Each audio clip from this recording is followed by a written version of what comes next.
Hey everyone, Mr. Davitt here. This is our next lesson, the 1960s. Um, Action-packed decade, really, to be honest. So actually what I'm going to do here is I'm going to kind of break it up into pieces. So today's going to be kind of general things that are going to go on in the 1960s. And then a big thing that happens during the 1960s is going to be the Vietnam War. I'm going to do a separate lecture on that. And then also the Civil Rights Movement is going to make a lot of progress in the 60s as well. And in order to give that the time it needs, I'm going to also do a separate one on that. So I'll kind of interject a few things, but just know I'm not, glossing over that stuff. I'm just putting it in a separate topic because it would just be way too much for one thing. So we'll start right off from the last time, which is discussing kind of the new presidential election. Eisenhower, popular guy, certainly. And so what the Republicans are going to do is kind of capitalize on that popularity and nominate his vice president, Richard Nixon. Like I said in the last lesson, from California, I actually grew up in the Whittier area, Whittier College. And because of, Ike's popularity, they thought he would be a good candidate and, possibly win the presidency. The Democrats are going to put up John F. Kennedy from Massachusetts, Catholic, and I make that point because really kind of our first major Catholic presidential candidate, and a lot of controversy about whether or not he would be good as a Catholic president. There was a lot of fear that if he was president, he wouldn't respond to the American people. He would be responding to the Pope and the Catholic Church instead.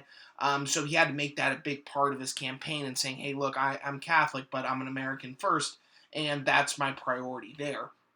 1960 election is actually going to be our first televised debate, which is pretty fascinating.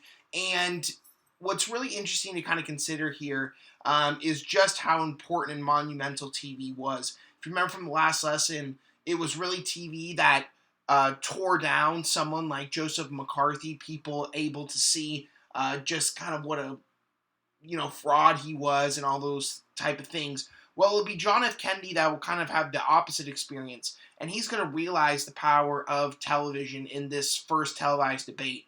And there's a lot of good kind of books that have been written about this, videos about this specific debate.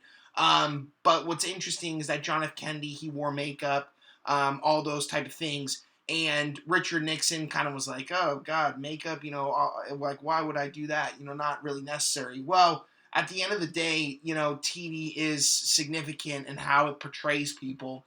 And most people believed who had watched the debate on television that JFK, had won it and he was, better spoken. But in reality, it's a lot of it has to do with appearance. It's not just that. He was a popular guy before that, good campaigning, whatever. But many would say that the debate was enough to kind of cross him over to victory, a pretty close election. And pretty interesting in the fact that he's going to be our first Catholic president. And actually, up to this point, we have still not had another Catholic president. And then he's also going to be our youngest elected president at 43 years old. Not technically the youngest to take office. That was actually Teddy Roosevelt. But he wasn't elected in 1901 when he was the youngest person. He became president after the assassination of McKinley. So technically, JFK becomes our youngest elected president. So pretty significant. And we see here the campaign button. This is John F. Kennedy, and then his vice president, LBJ, Lyndon B. Johnson from Texas. And here, by the way, John F. Kennedy and Richard Nixon at the debate. And you can kind of see just here the difference in appearance here. Many thought Richard Nixon kind of looked disheveled, all these type of things. So that did not help him. Versus Kennedy really embraced the TV. So if you're interested, I'd largely and strongly suggest that you kind of look this up, and you can hear some interesting stories from people. And again, the electoral map here is tight. Popular vote really, really, really close. And then the electoral vote, I mean, that's pretty close as well. So, it's a tight election. Okay, so let's talk about the JFK administration and some of the things that he's going to be doing as far as policy wise is concerned. So it's important to realize JFK, young president, also had a young cabinet. And a great example of that is who you see in this picture here. This is JFK alongside his brother, who's going to be the Attorney General, Bobby Kennedy.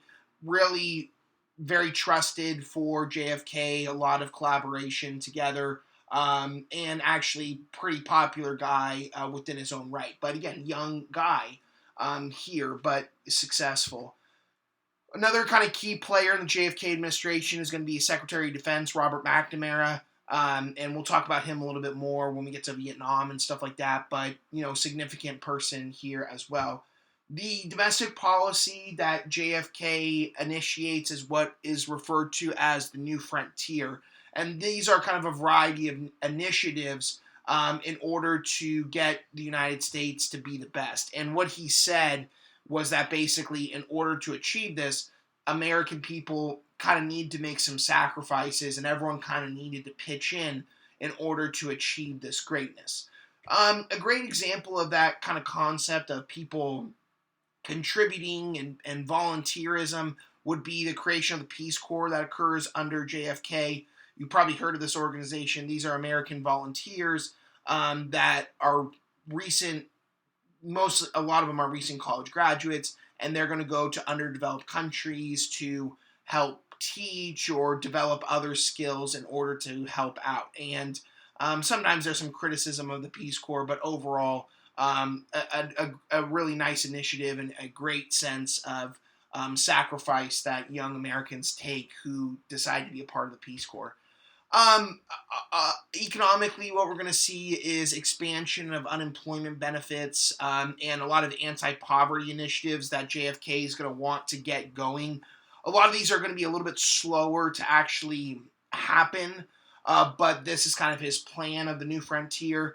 He's going to expand education funding in order to try to get more education available, especially for low-income people. Fearing issues with the economy and recession, he's going to initiate tax cuts in order to put more money in the hands of big business. And he's going to try to put a lot of money into medical assistance for the elderly. And that's something that we'll kind of see develop a little bit more with the next president, LBJ. We're also going to see him really allocate a lot of money to space exploration. We saw that development of NASA under Ike, but JFK really wanted the United States to win the space race against the Soviet Union. In order to do so, it would be putting a man on the moon. And by 1969, that was actually finally achieved.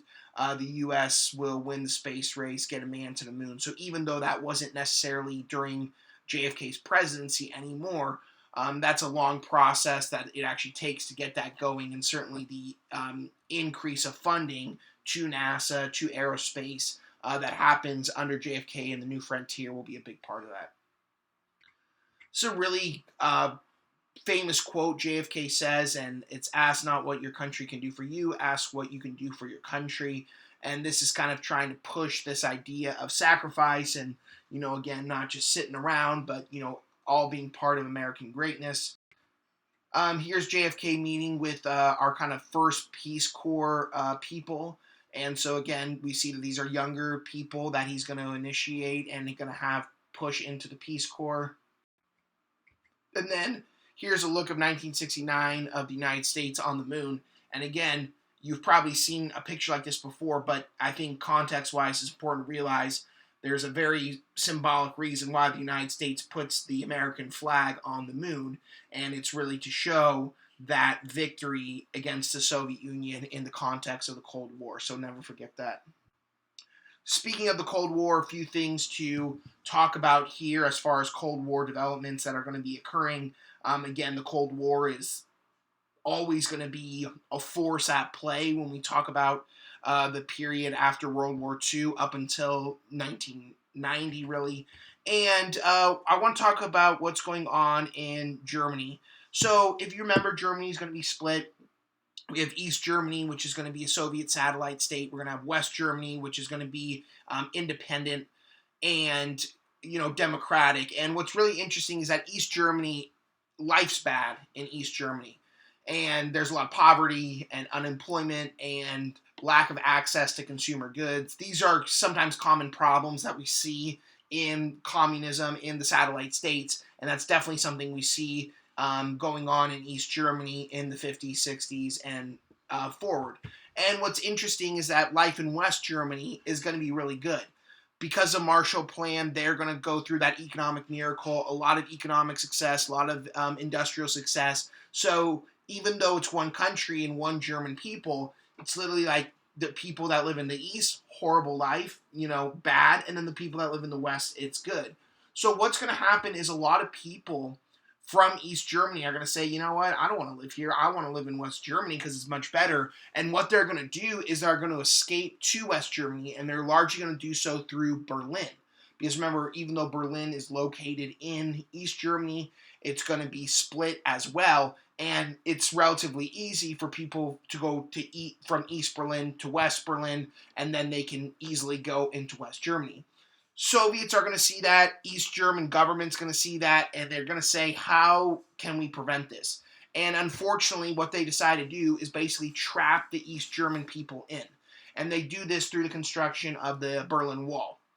And basically, overnight, the people of Berlin wake up to kind of the sight that you see here, which are soldiers, placing bricks in order to keep the East Berliners inside, and prevent them from being able to move into the West and into West Germany.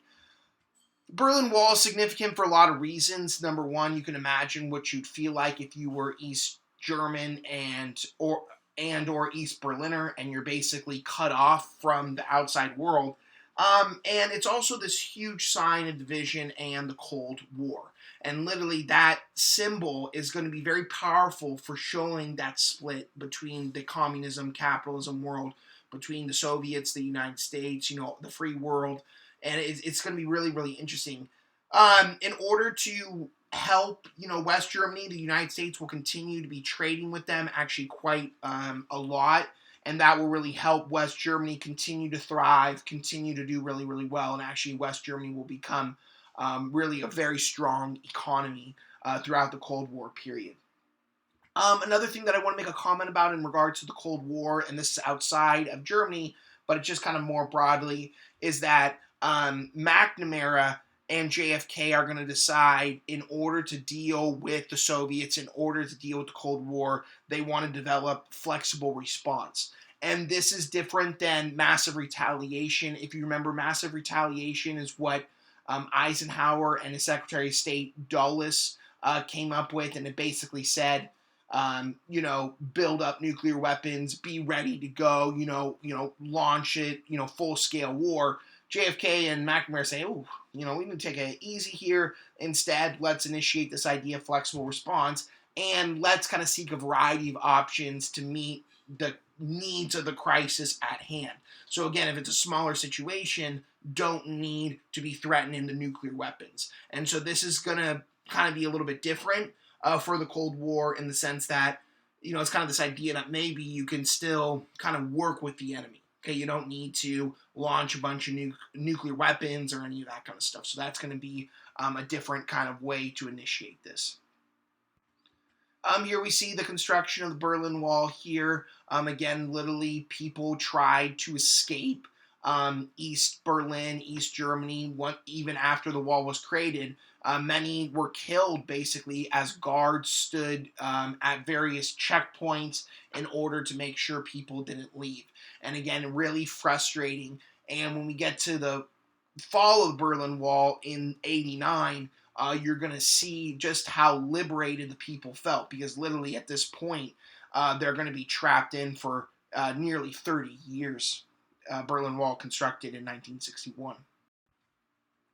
And here we see it a little bit later on, this picture from the 80s of the Berlin Wall.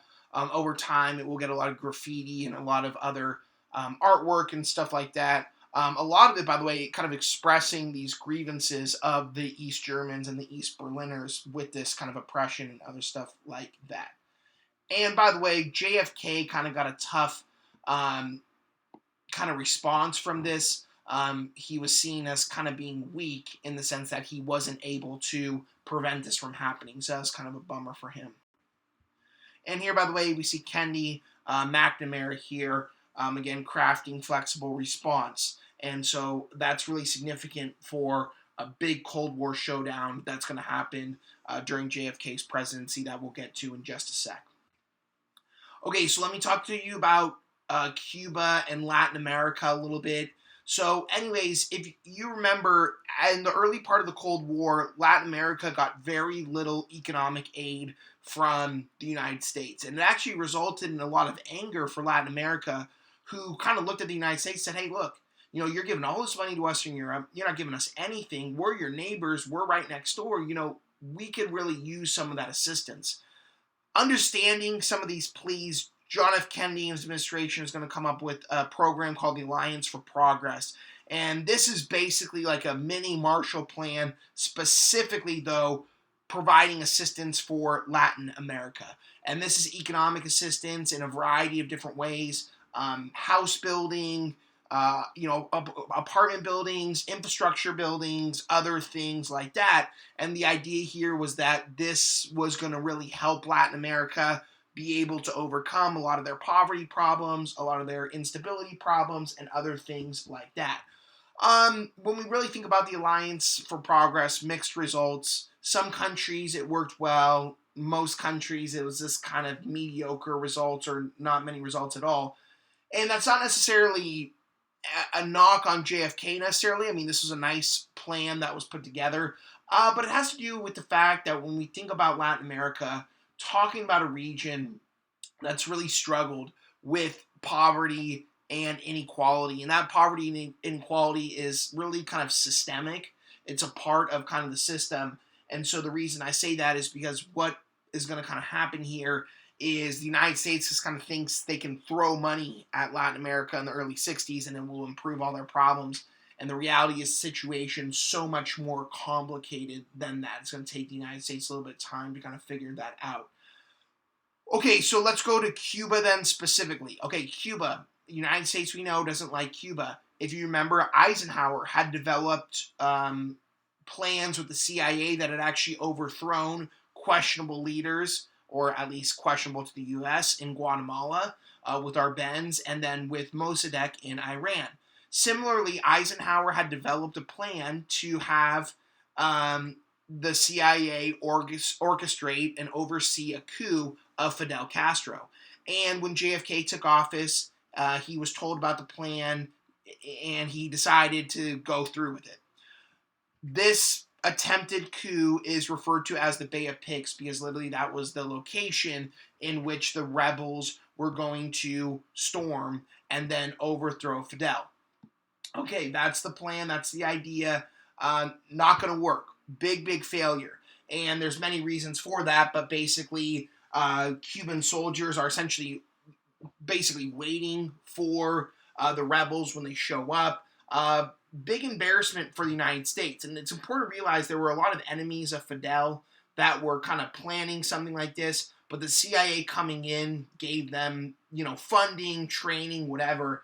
And the fact that the United States was caught in this really showed, for many, kind of the over-aggression of the United States and the United States wanting to influence events in areas that were not of their concern.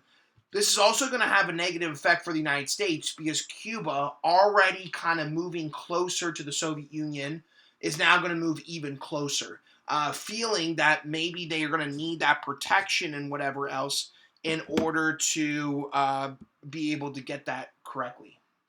Here, by the way, we see JFK. He's actually in Venezuela. This was part of the Alliance for Progress. And again, for Latin America, this will be a big deal. Okay, this is the Bay of Pigs map that we see here. And again, it's a specific bay in Cuba that's going to be coming into play here. And here, by the way, are the rebels that are being caught by the Cuban soldiers. And again, they're caught pretty quickly. See another image here. And again, this is embarrassing. Also, by the way, helping contribute to increased popularity for Fidel. He's going to be able to use this to show what he had already been preaching, which was anti-Americanism and American imperialism and things like that. And then here, by the way, we see Castro and Khrushchev. And again, they were already close through this, but now they're becoming even closer. That closeness following the Bay of Pigs and the feeling that Fidel felt kind of vulnerable is going to lead to a pretty tense situation in the Cold War, which is known as the Cuban Missile Crisis. So at this point, we're in the early 1960s. Cold War's been going on for, depending on what's your kind of time frame, 17-ish, years. And the Cold War was still cold, okay? But as we remember, it's tense. And the other problem is that it's not that, both sides are basically ready to go because of how many nuclear weapons have been stockpiled, have been assembled, whatever else. So, following Bay of Pigs, the Soviets are going to start to install missiles in Cuba secretly. And they're going to be installing them, putting them in, and the United States is going to discover the missiles being installed. And this is going to cause a lot of panic. And so from this point of their discovery and JFK being informed and kind of what happens next is basically a 13-day, really, really tense situation. And in these 13 days, a lot of back and forth between JFK and his executive committee, going back and forth, various options, a lot of options being thrown out, including, by the way, using nuclear weapons to fire upon the Soviet Union, fire upon even Cuba at this point. But Kennedy decides to go with a little bit of a less aggressive action, which is going to be a quarantine. And this is a specific word he's going to use, and that's the reason why I put it in quotes, because at the end of the day, it really what it is an embargo around Cuba. But embargo for JFK sounded a little too aggressive, so he uses quarantine. But U.S. ships are going to come around and basically block the Soviets from being able to bring any more people, any more supplies in to construct the missiles in Cuba. This is basically the closest the Cold War will get to actual hot action, and it's a very scary moment because if it went to hot action at this point, both sides may have or probably would have blown the world up because of the fact that they were, had missiles pointed right at each other. Really, really close. And the Soviets would take ships and they would get real close to the quarantine line and then they would leave. But it was like, man, they're coming real close. And 13 days of tension, back and forth, whatever else. And finally, the Soviets will make the decision to back down. Close, very close here. Very tense situation that develops here. And really kind of a crazy situation. Here, by the way, is a look at U.S. Spy plane footage that located the construction of the missiles in Cuba. Here's why we see this as being so serious. It's one thing if the Soviets have missiles pointed at the United States, but it's across the Atlantic. So the chances of them actually being able to make it, not extremely high. But for Cuba, right in America's backyard, this is very concerning. And the distance to major American cities, not very far at all. Here we see this political cartoon emphasizing this. We see Kennedy, we see Khrushchev, and again, kind of this battle royale, and again, it's so, oh man, really tense, really tight, etc. Although the Cuban Missile Crisis will not actually lead to hot action, a lot of significant effects for the United States, for the Soviet Union, for Cuba, and then kind of for the Cold War as a whole that I do want to make mention of here. So, first off, the way in which they get this settled is that the Soviets agree to withdraw their missiles in Cuba, and then the United States will actually withdraw their missiles in Turkey. The Turkey thing was done secretly, by the way. JFK didn't want the American people to think he was being weak and kind of compromising.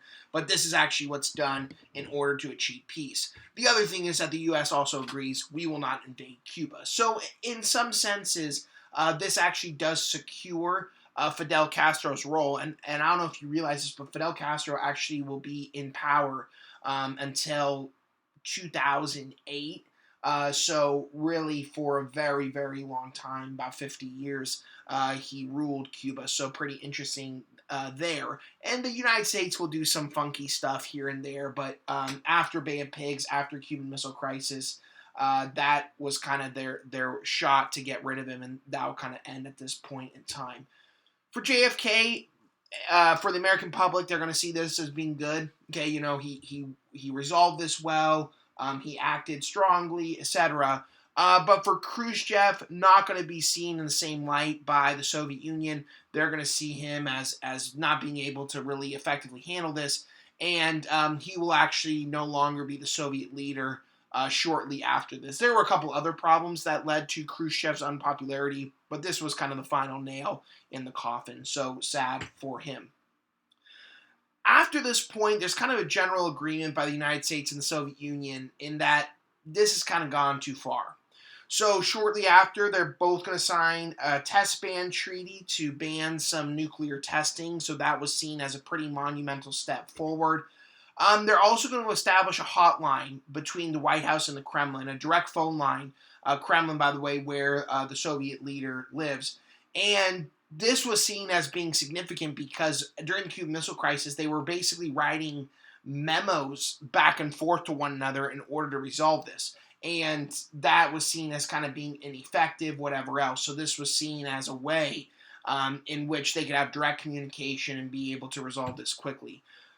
For Cuba, even though technically, they're not attacked or whatever else, the Soviets withdraw their missiles, and as the Soviets and the United States are negotiating, Cuba is not included in any of the negotiations. Actually, Fidel will be pretty upset that the Soviets will just take the missiles out without really discussing it with him and with Cuba. And that really shows us something, which is that, all these countries easily are kind of Cold War pawns in this whole thing. And Cuba, for the Cuban Missile Crisis, absolutely a Cold War pawn, manipulated basically to fit the interests of the Soviet Union. And so that's just the reality of what happens here, as really the United States and the Soviet Union both try to exercise their influence in various places with little regard or little respect for the actual country itself. This is going to kind of start a new period of the Cold War, which is what we refer to as peaceful coexistence. We'll see this more in the early kind of 70s, but this is what it sounds like, which is basically that, hey, look, we don't need to be best friends necessarily, the U.S. and the Soviet Union, but we definitely don't need to be, mortal enemies on the verge of blowing each other up.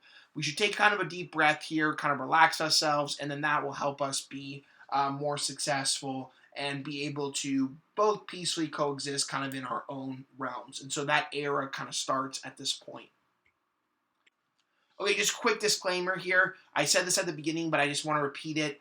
1960s, huge action-packed decade, a lot of stuff going on, and amidst everything that we're already talking about, civil rights movement also happening, and the conflict in Vietnam was getting more heated. These are both extremely big topics that they're going to get their own separate videos. So just know for right now, these other things were happening here also. And do realize that JFK, compared to earlier presidents, Truman and especially Eisenhower, much more dedicated to civil rights. And so because of that, there will be great momentum picked up for the civil rights movement during his presidency and then directly after. And the reason why we say directly after is because, unfortunately, John F. Kennedy will be assassinated in November of 1963. Doing a tour in Dallas, you see the image here right before his assassination. This would really never be allowed today. Open, present, wide in the open, convertible. Yeah, some security, Secret Service, whatever else, but not really substantial enough. And he's going to be assassinated by a guy named Lee Harvey Oswald. Lee Harvey Oswald will be arrested, and shortly after, as he's in custody, he's actually going to be killed himself by another guy named Jack Ruby. The whole situation kind of brings with itself a lot of conspiracies, theories, which have really all been debunked. But nonetheless, an odd circumstance. But the big thing that you want to realize is a sorrow, for the nation. And that had a lot to do with the fact that this is a young president. He was a popular president. He was seen as doing a lot of significant stuff. So the fact that he was killed really, kind of put a damper on things. As basically immediately, his vice president, Lyndon Johnson, will be sworn in as the new president. And we'll talk a little bit about LBJ now, but LBJ will kind of try to initiate a lot of continuity with JFK's policies, at least initially, and, will have success. Another look at JFK right before the assassination. And then here's LBJ being sworn in. Okay, so let's talk about the early presidency of LBJ. And I'll be honest, LBJ's presidency is really hit by Vietnam, and that's what most people remember him for. But it's too bad because his early presidency actually has some successes. So first off, one of the things that he's going to do, which is pretty interesting, is he's going to continue the fight for civil rights, and he's going to really do so in JFK's memory. And his leadership here and his ability to kind of mobilize the country and say, this is in JFK's honor, etc., is actually going to be very significant in getting some important civil rights legislation passed. Now, we're going to get all into the specifics of that next class. Civil Rights Act 1964, Voting Rights Act 1965, big monumental things that happen under LBJ. Just mention them briefly here. We'll get to them soon. The other thing that we'll talk about is that LBJ is going to kind of take a lot of the backdrop and a lot of the tenets of the New Frontier and push it into a new program, which is Great Society. And really his goal of Great Society was to transform the United States primarily through the elimination of poverty. And it's almost like a New Deal type programs in order to be able to do this. And early on, we'll have some success. Some of the programs initiated, good framework, but we'll talk about that just a little bit. Again, he takes over in November of 1963, election following year, 1964, against Barry Goldwater of Arizona. He wins relatively easily, as you can see here, and obviously at this point, things looking good. So let's talk about Great Society, this transformation of the United States, the elimination of poverty. When LBJ is initially elected, he has the advantage of having a Democratic Congress, so that allows him to pass some early strong legislation. One of the things he's going to do is create the Department of Transportation, also the HUD, Housing and Urban Development, in order to, as the name kind of implies, build housing and development in more kind of urban cities and urban centers. He's going to give more educational aid to students directly. Before this, usually educational aid went to actual institutions, but in order to try to remove barriers and increase levels of education, he's going to provide direct educational aid to students. He's also going to initiate Medicare for elderly and then Medicaid for poor people. So really trying to increase access to healthcare for the most vulnerable of the population. And he's also going to increase legal immigration opportunities. And we will see immigration increase at this point. Also going to completely abolish quotas, some of which still existed. And so that was all really good stuff. And finally, he's going to do some other initiatives in order to reduce poverty. Again, that's the overarching goal. Food stamps, free lunch programs in schools, really trying to get at the most vulnerable of the population. And as this headline says, what he claims he's doing is he's declaring war on poverty. And by the way, a lot of the programs that were at least set up in Great Society, a lot of which still exist today, and you see most Americans have a relatively favorable, viewpoint of them. Medicare, Medicaid being huge. Head Start. This is for pre-kindergarten, low-income families trying to get them ready to go to school. Others of these programs here. So it seemed like everything was going great, right? So what happened to LBJ? Okay, well, let's talk about it. Again, up to 1965, relatively good start, and again, civil rights, great society, those are all successful, but really, the Vietnam War and the decision to send troops and the decision to really escalate made LBJ the most unpopular person in the United States. So much so that chants were given LBJ, how many boys did you kill today?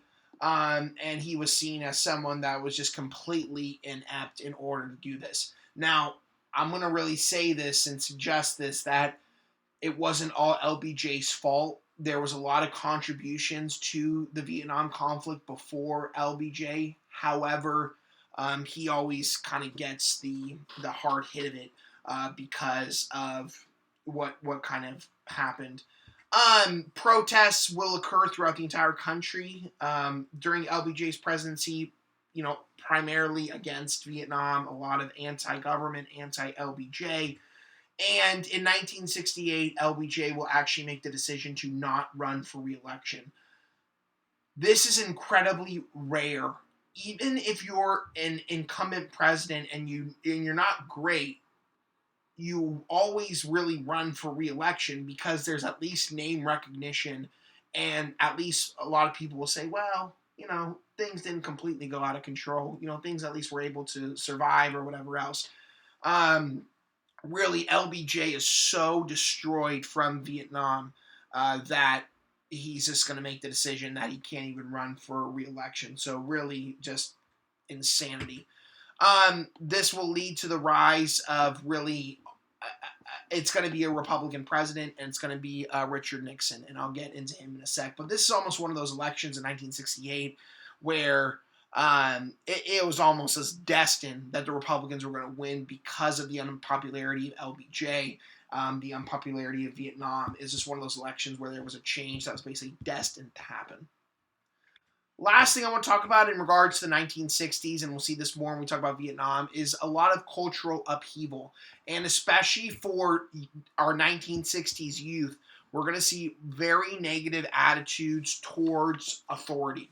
And a lot of protests and a lot of anti-government, anti-things like that. And a lot of that has to do with the fact of Vietnam, some of the shortcomings of civil rights. And we're going to see that basically youth, especially youth around college campuses and other things like that, are going to basically say, listen, the government is not as good and not as successful as we maybe have played it out to be. Okay, it has a lot of flaws, it has a lot of issues, and we need to really pay attention to that. A lot of riots are going to go on. Our first major one being the free speech riot at Berkeley in 1964, and then we'll see a lot of riots for Vietnam. So much is the student movement big in this that we're going to have the SDS, the Students for Democratic Society, and at least initially peaceful demonstrations, and then it will move towards some segments of violence later on. Always unfortunate, kind of seeing that take place now. But that's what we're kind of seeing throughout the 1960s, and it's a big change from before, where most people kind of like accepted government and not really quick to challenge, and now we see that definitely shifting here.